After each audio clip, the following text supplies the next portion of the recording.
साथियों नमस्कार। मधुमक्खी पालन में मधुमक्खियों के व्यवहार को समझना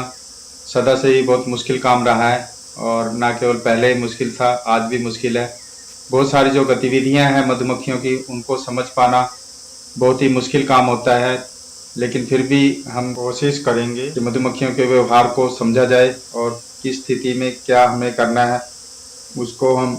सही प्रकार से उचित उनको सहयोग कर सकें।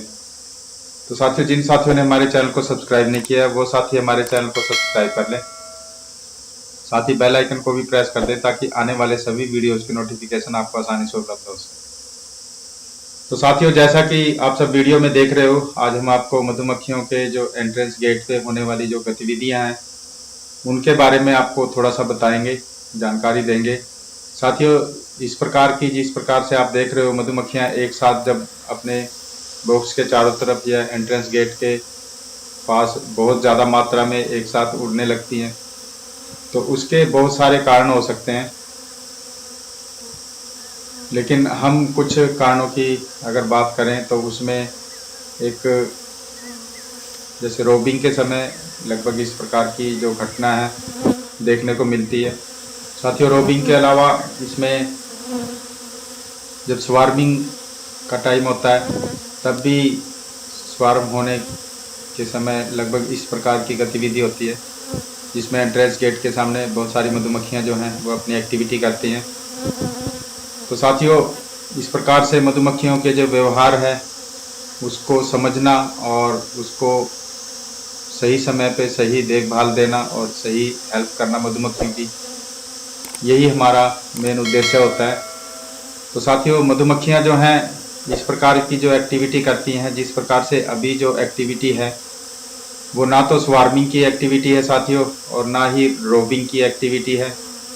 तो साथियों, ये एक नॉर्मल फ्लाइट है जो कि नॉर्मल देखी जाती है।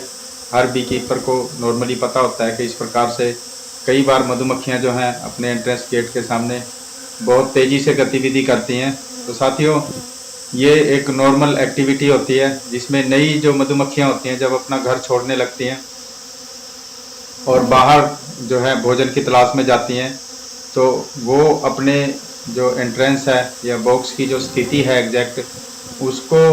जज करने के लिए, उसको पता लगाने के लिए ये एक नॉर्मल फ्लाइट होती है, जिसमें कई प्रकार के राउंड ले करके और कई प्रकार के एंगल बना करके मधुमक्खियां जो हैं वो अपने बॉक्स का पता लगाती हैं। उनकी मेमोरी के अंदर धीरे धीरे जब वो कई बार इस तरह की फ्लाइट्स देखती हैं तो उनको अपने जो डिब्बा है, जो कॉलोनी है, उसकी जो एग्जैक्ट लोकेशन है उसके बारे में पता चलता है। तो साथियों, जब मधुमक्खियां बाहर फूड के लिए जाती है, नेक्टर, पोलन या पानी या इस तरह की किसी भी गतिविधि के लिए जाती हैं, तो जब वो नई मधुमक्खी जब कॉलोनी के अंदर पैदा होती है, अपने अंदर के काम करने के बाद जब बाहर की गतिविधियों के लिए जाना शुरू करती है, तो अपने डिब्बे की और अपनी लोकेशन की एक एग्जैक्ट स्थिति का पता लगाने के लिए जैसे नेविगेशन सिस्टम होता है, ठीक उसी प्रकार से ये एक गतिविधि होती है जिसमें एक तरीके से रिहर्सल अगर हम बोलें तो वो भी एक बोल सकते हैं कि एक तरीके की प्रैक्टिस होती है, जिसमें वो अपनी मेमोरी में ये डाल लेती हैं मधुमक्खियाँ,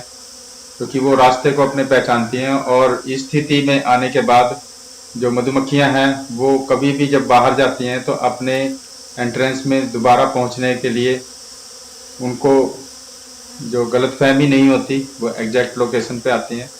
तो उसी के लिए ये नॉर्मल फ्लाइट होती है। और साथियों, इस तरह की अगर एक्टिविटी आपको दिखाई दे